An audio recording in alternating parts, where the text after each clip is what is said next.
Hi guys, welcome back to my YouTube channel. ಎಲ್ಲರೂ ಹೇಗಿದ್ದೀರಾ? ಚೆನ್ನಾಗಿದ್ದೀರಾ? ಐ ಹೋಪ್ ಎಲ್ಲರೂ ಚೆನ್ನಾಗಿದ್ದೀರಾ ಅಂದ್ಕೊಳ್ತಾ ಇದ್ದೀನಿ. ನಾನು ಚೆನ್ನಾಗಿದ್ದೀನಿ. ಇವತ್ತು ಬಂದು ವೈಕುಂಠ ಏಕಾದಶಿ. ಫುಲ್ ಇವತ್ತೆಲ್ಲ ಟೆಂಪಲ್ ಸುತ್ತಿದ್ದೀವಿ.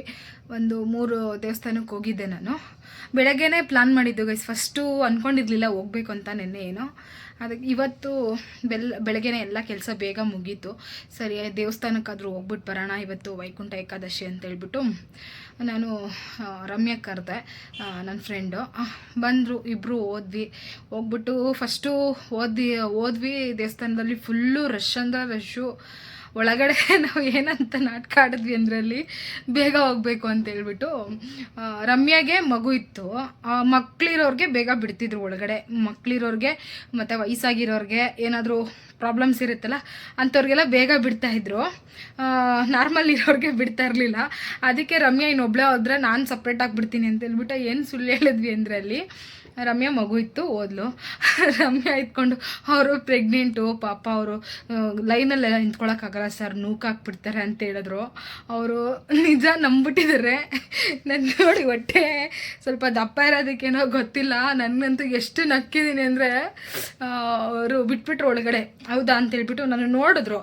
ಅವ್ರಿಗೆ ಗೊತ್ತಾಯ್ತೋ ಏನೋ ಇರ್ಬೋದೇನೋ ಅಂತ ಅಂದ್ಕೊಂಡ್ರು, ನಾನು ದಪ್ಪ ಬೇರೆ ಇರೋದಕ್ಕೆ. ನಿಜ ಅಂದ್ಕೊಂಡು ಒಳಗಡೆ ಬಿಟ್ಬಿಟ್ರು. ಒಳಗಡೆ ಹೋದ್ರೆ ಇಲ್ಲಿಂದ ಏನೋ ಒಳಗಡೆ ಬೇಗ ಹೊರಟೋದ್ವಿ. ಅಲ್ಲಿ ಹೋದ್ರೆ ಕ್ಯೂ ತುಂಬಾ ದೊಡ್ಡದಾಗಿತ್ತು. ಹೆಂಗಿತ್ತು ಅಂದರೆ ಜನ, ಯಪ್ಪ, ಆ ಜನಕ್ಕೆ ನೋಡೋಕ್ಕೆ ಆಗಲಿಲ್ಲ ನನಗೆ. ಅಷ್ಟು ಒಳಗಡೆ ಹೋಗೋಕ್ಕಾಗಲ್ಲ. ಪಕ್ಕ ಏನಿಲ್ಲ ಅಂದರೂ 3 hours ಬೇಕು ಅಷ್ಟು ಜನನ ದಾಟಿ ಒಳಗಡೆ ಹೋಗ್ಬೇಕಂದ್ರೆ. ಅದಕ್ಕೆ ಏನು ಮಾಡಿದ್ವಿ, ಹೆಂಗೂ ಇಷ್ಟು ಮಾತ್ರ ಒಳಗಡೆಗೆ ಬಂದ್ವಲ್ಲ ಸಾಕು ಅಂದ್ಕೊಂಡು ದೇವ್ರ ಹತ್ರ ಅಲ್ಲೇ ಇಲ್ಲಿ ಸೈಡಲ್ಲಿ ಇನ್ನೊಂದು ಚಿಕ್ಕದು ದೇವಸ್ಥಾನ ಇತ್ತು, ಅಲ್ಲಿನೂ ಪೂಜೆ ಮಾಡ್ತಾಯಿದ್ರು. ಅಲ್ಲಿಂದನೇ ತಿಮ್ಮಪ್ಪ ಕಾಪಾಡಪ್ಪ ಅಂತ ನಮಸ್ಕಾರ ಮಾಡಿಕೊಂಡು ಅಲ್ಲಿಂದ ಪ್ರಸಾದ ಕೊಟ್ಟರು. ಸ್ವಲ್ಪ ಸಜ್ಜಿಗೆದು ತಿನ್ಕೊಂಡು ಬಂದ್ವಿ. ಹೊರ್ಗಡೆಗೆ ಬಂದ್ಬಿಟ್ಟು ಮತ್ತು ದೇವ್ರ ದರ್ಶನ ಆಗಿಲ್ಲ ಇಲ್ಲಿವರೆಗೂ ಬಂದು ಸುಮ್ಮನೆ ಬೇಡ್ಕೊಂಡು ಹೋಗ್ತಾ ಇದ್ದೀವಲ್ವ ಇಲ್ಲಿಂದನೇ ಅಂದ್ಕೊಂಡು, ಸರಿ ಅಲ್ಲಿ ದಾರಿಯಲ್ಲಿ ಬರ್ಬೇಕಾದ್ರೆ ಒಂದು ನೋಡಿದ್ವಿ ವೇಣುಗೋಪಾಲ ಸ್ವಾಮಿ ದೇವಸ್ಥಾನ. ಸರಿ, ಈ ದೇವರು ಆ ದೇವರು ಎಲ್ಲ ಒಂದೇ ಅಲ್ವಾ, ಹೆಸರು ಮಾತ್ರ ಚೇಂಜ್ ಅಷ್ಟೇ ಅಂದ್ಕೊಂಡು ಅಲ್ಲೇ ಹೋಗೋಣ ಅಂತ ವೇಣುಗೋಪಾಲ ಸ್ವಾಮಿ ದೇವಸ್ಥಾನಕ್ಕೆ ಹೋಗ್ಬಿಟ್ಟು ಅಲ್ಲಿ ಒಂದು ಸ್ವಲ್ಪ ಹೊತ್ತು ಬೇಡ್ಕೊಂಡು, ಅಲ್ಲಿ ಚೆನ್ನಾಗಿ ಮಾಡಿದರು ಅಲಂಕಾರ ಎಲ್ಲನೂ. ಅಲ್ಲಿ ಚೆನ್ನಾಗಿತ್ತು, ಯಾರೂ ಅಷ್ಟೊಂದು ಜನನೇ ಇರಲಿಲ್ಲ. ದರ್ಶನ ಎಲ್ಲ ಚೆನ್ನಾಗಾಯಿತು.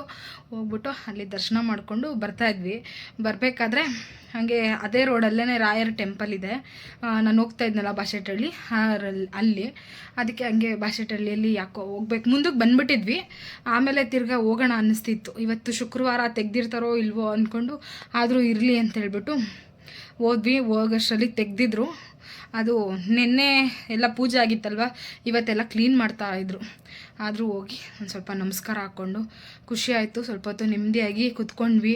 ಅಲ್ಲಿ ಪೂಜಾರಪ್ಪನೂ ಅದು ಇದು ಮಾತಾಡಿಕೊಂಡು ಫ್ರೆಂಡ್ಲಿಯಾಗಿ ಮಾತಾಡ್ತಾಯಿದ್ರು. ನಮಗೂ ಅಲ್ಲಿ ಏನೋ ಸ್ವಲ್ಪ ಹೊತ್ತು ಕುತ್ಕೋಬೇಕು ಅನ್ನಿಸ್ತು.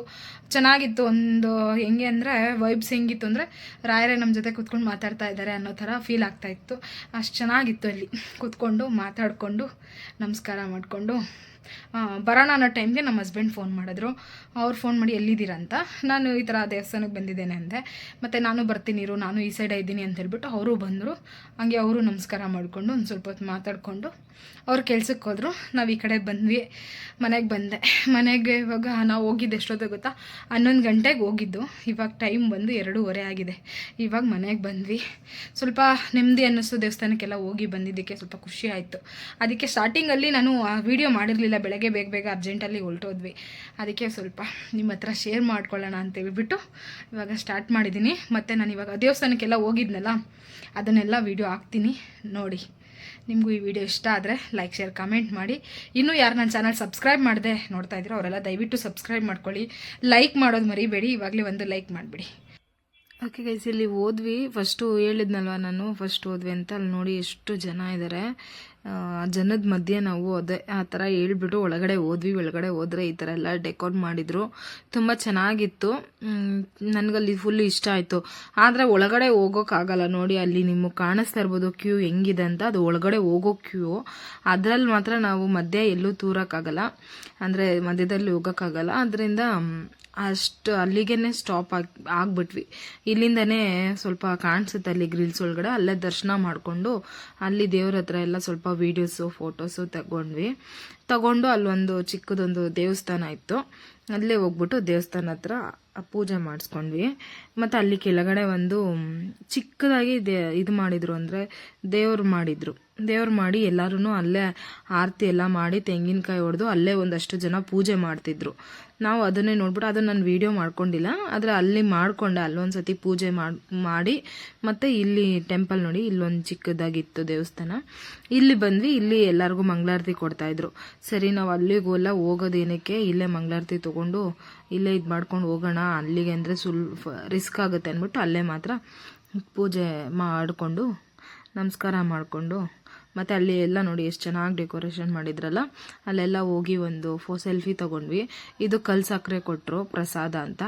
ಮತ್ತು ಸ್ವಲ್ಪ ಹೊರಗಡೆ ಬಂದಾಗ ಸಜ್ಜಿಗೆ ಕೊಡ್ತಾಯಿದ್ರು, ಅದನ್ನು ತಿನ್ಕೊಂಡು ಮತ್ತು ಅಲ್ಲಿ ಒಂದು ಸ್ವಲ್ಪ ಕಬ್ಬಿನ ಜ್ಯೂಸ್ ತೊಗೊಂಡು ಕುಡ್ಕೊಂಡು ನಾವು ಅಲ್ಲಿಂದ ವೇಣುಗೋಪಾಲ ಸ್ವಾಮಿ ದೇವಸ್ಥಾನ ಅಂತ ಹೇಳಿದ್ವಲ್ಲ, ಇಲ್ಲಿಗೆ ಬಂದ್ವಿ. ಇಲ್ಲಿ ಬಂದರೆ ಅಷ್ಟೊಂದು ಜನ ಏನಿರಲಿಲ್ಲ. ಇಲ್ಲಿಯೂ ಅಷ್ಟೇ ಚೆನ್ನಾಗಿ ಮಾಡಿದರು. ಇಲ್ಲಿ ನೋಡಿ ಈ ಥರ ಜೋಕಾಲಿ ಥರ ಇದೆ ಅಲ್ವಾ, ಇದನ್ನು 3 ಸತಿ ಇದು ಮಾಡಿಬಿಟ್ಟು ಅದ್ರ ಕೆಳಗಡೆಯಿಂದ ಹೋಗ್ಬೇಕಂತೆ ತಲೆ ಬಗ್ಗಿಸ್ಕೊಂಡು. ನಾವು ಯಾರ ಮುಂದೆನೂ ತಲೆ ಬಗ್ಗಿಸ್ದಿದ್ರೂ ಪರವಾಗಿಲ್ಲ, ದೇವ್ರ ಮುಂದೆ ತಲೆ ಬಗ್ಗಿಸ್ಕೊಂಡು ಹೋಗ್ಬೇಕು ಅಂತ ಅವ್ರ ಕಾನ್ಸೆಪ್ಟ್ ಅಂತೆ. ಅದು ಆ ಥರ ಮಾಡಿದ್ರು, ಚೆನ್ನಾಗಿತ್ತು. ಅಲ್ಲಿ ಹೋಗಿ ನೋಡಿ ಪೂಜೆ ಎಲ್ಲ, ದೇವರು ಎಷ್ಟು ಚೆನ್ನಾಗಿ ಕಾಣಿಸ್ತಾ ಇತ್ತು ಅಂದರೆ, ಫೋಟೋಸ್ ತೊಗೊಂಡಿದ್ದೀನಿ, ಫೋಟೋಸಲ್ಲೆಲ್ಲ ನೀಟಾಗಿ ಕಾಣಿಸುತ್ತೆ. ಇದು ರಾಮ ಲಕ್ಷ್ಮಣ ಸೀತೆ ಅಂತೆ, ಮತ್ತು ಇದು ರಾಮ ಲಕ್ಷ್ಮಣ ಸೀತೆ ಆವಾಗಲೇ ತೋರಿಸಿದ್ದು ದೇವಿದು. ಚೆನ್ನಾಗಿತ್ತು ಎಲ್ಲ ಅಲಂಕಾರ ನೋಡಿಕೊಂಡು. ಅಲ್ಲಿನೂ ಪ್ರಸಾದ ಕೊಟ್ಟರು, ಅದನ್ನು ತಿನ್ಕೊಂಡು ಅಲ್ಲಿಂದ ಮನೆಗೆ ಬಂದ್ವಿ. ಉಪವಾಸ ಇದ್ದೆ ಗೈಸ್, ನಾನು ಅವತ್ತು ಏನೂ ತಿಂದಿರಲಿಲ್ಲ. ಮತ್ತು ಬರಬೇಕಾದ್ರೆ ರಾಯರ ದೇವಸ್ಥಾನ ಕಾಣಿಸ್ತು, ಮುಂದಕ್ಕೆ ಬಂದ್ಬಿಟ್ಟಿದ್ವಿ, ಅದೇ ರೋಡಲ್ಲೇ. ಸರಿ ಹೋಗಿ ಹಂಗೆ ನಮಸ್ಕಾರ ಮಾಡ್ಕೊಂಡು ಬರೋಣ ಅಂತ ಅಲ್ಲಿ ಹೋದ್ವಿ. ಅವ್ರು ಹೇಳಿದ್ರು, ಹೆಂಗೂ ನೀವು ಇವತ್ತು ಉಪವಾಸ ಇದ್ದೀರಾ, ಇವತ್ತು ಫುಲ್ ಉಪವಾಸ ಇದ್ಬಿಡಿ, ಒಳ್ಳೇದು, ನೀವು ಉಪವಾಸ ಇದ್ದು ಏನೇ ಕೇಳ್ಕೊಂಡ್ರು ಅದಾಗತ್ತೆ ಅಂತ ಅಂದ್ಬಿಟ್ಟು ಅವರು ರಾಯರ ಟೆಂಪಲ್ ಪೂಜಾರಿ ಇದ್ದಾರಲ್ಲ, ಅವ್ರು ಹೇಳಿದ್ರು. ಸರಿ ಅಂತೇಳಿ ನಾವು ಅವತ್ತು ಉಪವಾಸ ಇದ್ದೆ ನಾನು ನಿನ್ನೆ. ಅಲ್ಲಿ ಒಂದು ಸ್ವಲ್ಪ ವೀಡಿಯೋಸ್ ಮಾಡಿಕೊಂಡೆ ಅಷ್ಟೇ. ಎಲ್ಲ ಕ್ಲೀನ್ ಮಾಡ್ತಾಯಿದ್ರು ಅವರು. ಶುಕ್ರವಾರ ಇದು, ನಾನು ಅವರು ಗುರುವಾರನೇ ಎಲ್ಲ ಅಲಂಕಾರ ಮಾಡಿರ್ತಾರಲ್ವ, ಶುಕ್ರವಾರ ಎಲ್ಲ ತೆಗೆದು ಕ್ಲೀನ್ ಮಾಡ್ತಾಯಿದ್ರು ನಾವು ಹೋಗೋ ಟೈಮಲ್ಲಿ. ಅಲ್ಲಿ ಒಂದು ಸ್ವಲ್ಪ ಹೊತ್ತು ಕೂತ್ಕೊಂಡು ಚೆನ್ನಾಗಿ ಮಾತಾಡಿಸ್ತಾ ಇದ್ರು ಅವರು. ನಾವು ಒಂದು ಸ್ವಲ್ಪ ಹೊತ್ತು ಮಾತಾಡ್ಕೊಂಡು ಕೂತ್ಕೊಂಡ್ವಿ. ಮತ್ತು ನಮ್ಮ ಯಜಮಾನ್ರು ಫೋನ್ ಮಾಡಿದರು, ಫೋನ್ ಮಾಡಿ ಎಲ್ಲಿದ್ದೀರಾ ಅಂತ. ನಾವಿನ್ನೂ ಇಲ್ಲಿ ಇದ್ದೀವಿ ಅಂತ ಅಂದೆ. ಅವರು ಇದೇ ಸೈಡ್ ಓಡಾಡ್ತಿದ್ರು, ಅದಕ್ಕೆ ನಾನು ಬರ್ತೀನಿ ಅಲ್ಲೇ ಇರು ಅಂತಂದರು. ಸರಿ ಅಂತ ಅವ್ರು ಬರೋವರೆಗೂ ಇಲ್ಲೇ ಇದ್ದು, ಅವರು ಬಂದು ಯಾವತ್ತೂ ನೋಡಿರಲಿಲ್ಲ ಇದು ಟೆಂಪಲ್ಲು, ನಾನು ಹೇಳ್ತಾ ಇದ್ದೆ ಅವರಿಗೆ. ಅದಕ್ಕೆ ಬಂದಿದ್ರು ಹಂಗೆ ಟೆಂಪಲ್ ನೋಡಿಕೊಂಡು. ಅವರು ಮತ್ತೆ ಕೆಲಸ ಇದೆ ಅಂತ ಅವ್ರು ಹೊರಟೋದ್ರು. ನಾವು ಅದನ್ನು ಮುಗಿಸ್ಕೊಂಡು ಮನೆಗೆ ಬಂದ್ವಿ. ಮತ್ತು ಇದು ಮೊನ್ನೆ ಶಾಪಿಂಗ್ ಹೋಗಿದ್ದೆ ಗೈಸ್ ವಿಶಾಲ್ ಮಾರ್ಟ್ಗೆ, ಅದು ನಾನು ವಿಡಿಯೋ ಇದರಲ್ಲೇ ಆ್ಯಡ್ ಮಾಡಿದ್ದೀನಿ. ಅಲ್ಲಿ ವಿಶಾಲ್ ಮಾರ್ಟಲ್ಲಿ ತುಂಬ ಚೆನ್ನಾಗಿದೆ ಐಟಮ್ಸ್ ಎಲ್ಲ, ಪ್ರಾಡಕ್ಟ್ಸು. ಏನಂದರೆ ಈ ಗಿಫ್ಟ್ ಎಲ್ಲ ಕೊಡ್ತೀವಲ್ವ, ಅದಕ್ಕಂತೂ ತುಂಬ ಚೆನ್ನಾಗಿದೆ ಹೇಳ್ಬೇಕಂತಂದರೆ. ಮನೆಗೂ ಚೆನ್ನಾಗಿರುತ್ತೆ. ಗಿಫ್ಟ್ ಕೊಡೋಕ್ಕೆ ನಮಗೆ ಕಾಸ್ಟ್ಲಿ ಗಿಫ್ಟ್ ಎಲ್ಲ ಆಗಲ್ಲ, ಚೀಪ್ ಆ್ಯಂಡ್ ಬೆಸ್ಟಲ್ಲಿ ನಾವು ಗಿಫ್ಟ್ ಕೊಡ್ಬೋದು ಅಂತಂದರೆ ಇಲ್ಲಿ ತೊಗೊಳ್ಬೋದು ಆರಾಮಾಗಿ. ನನಗೆ ತುಂಬ ಖುಷಿ ಆಯಿತು, ಚೆನ್ನಾಗಿದೆ ಐಟಮ್ಸ್ ಎಲ್ಲ. ನಾನು ಅದರಿಂದ ಹೇಳ್ತಾ ಇದ್ದೀನಿ, ಯಾರಿಗಾದ್ರೂ ನೀವು ಗಿಫ್ಟ್ ಕೊಡಬೇಕು ಅಂದರೆ, ಇವಾಗ ನಮ್ಮ ಹತ್ರ ಅಷ್ಟು ದುಡ್ಡು ಇರಲ್ಲ, ಇವಾಗ ನಮ್ಮ ಹತ್ರ 100-200 ಆ ಥರ ಇರುತ್ತೆ. ಅಷ್ಟು ಬಜೆಟಲ್ಲೇ ಇಲ್ಲಿ ನೀವು ಆರಾಮಾಗಿ ಚೆನ್ನಾಗಿರೋ ಗಿಫ್ಟ್ಗಳೇ ತೊಗೊಂಡೋಗ್ಬೋದು. ಅಂದರೆ ಸೆಟ್ ಬರ್ತವೆಲ್ಲ, ಆ ಥರ ಸೆಟ್ಸ್ ಇರುತ್ತೆ, ತೊಗೊಂಡೋಗ್ಬೋದು. ಇದು ನೋಡಿ ಗ್ಲಾಸ್ ಎಲ್ಲನೂ 30 ರುಪೀಸು 20 ರುಪೀಸ್ ಎಲ್ಲ ಇತ್ತು. ಇದು ನಾನು ಒಂದಷ್ಟು ಗ್ಲಾಸ್ ಐಟಮ್ಸೇ ತೊಗೊಂಡೆ. ನನಗಿಷ್ಟ ಈ ಥರ ಗ್ಲಾಸ್ ಐಟಮ್ಸ್ ಎಲ್ಲ ತೊಗೊಳ್ಳೋದು. ಒಡೆದೋಗುತ್ತೆ ಅಂತ ಇದು ಮಾಡ್ತಾರೆ, ಆದ್ರೂ ಅದೇನೋ ಗೊತ್ತಿಲ್ಲ, ಇಷ್ಟ ಆಗುತ್ತೆ. ನಾನು ಟೀ ಕುಡಿಯೋಕ್ಕೆ ಅಂತೇಳ್ಬಿಟ್ಟು ಅದು ಮಡಕೆ ಥರ ಇರುತ್ತಲ್ವ, ಆ ಥರ ಗ್ಲಾಸು ಒಂದು 4 ತೊಗೊಂಡೆ. ಈ ಥರ ಗಾಜಿಂದು ಗ್ಲಾಸು ಜ್ಯೂಸ್ ಕುಡಿಯೋಕ್ಕೆ ಅಂತೇಳ್ಬಿಟ್ಟು ಅದು ಒಂದಷ್ಟು ತೊಗೊಂಡೆ. ನೋಡಿ ಈ ಥರ ಗ್ಲಾಸು 4 ತೊಗೊಂಡಿದ್ದೀನಿ ನಾನು. ಮತ್ತು ಟೀಗೆ ಅವೆಲ್ಲ ಒಂದು 4 ಆ ಥರ 20 ರುಪೀಸ್ಗೆ ಎಲ್ಲ ಸಿಕ್ತು ನಮಗೆ ಆ ಥರವು. ನೋಡಿ ತಗೊಂಡು ಹೋಗ್ತಾ ಇದ್ದೀವಿ. ನಮ್ಮ ಆಂಟಿನೂ ಬಂದಿದ್ದರು, ಅವ್ರಿಗೆ ಏನೇನು ಬೇಕೋ ಅಂತ ಅವರು ಫುಲ್ ಎಲ್ಲ ತೊಗೊಳ್ತಾ ಇದ್ರು. ತುಂಬ ದಿನ ಆಗಿತ್ತಂತೆ ಅವರು ಮನೆಗೆ ಸಾಮಾನು ತೊಗೊಂಡು, ಅದಕ್ಕೆ ಅವರು ಏನೇನು ಬೇಕು ಅಂತ ಹೇಳ್ಬಿಟ್ಟು ಎಲ್ಲ ತೊಗೊಳ್ತಾ ಇದ್ರು.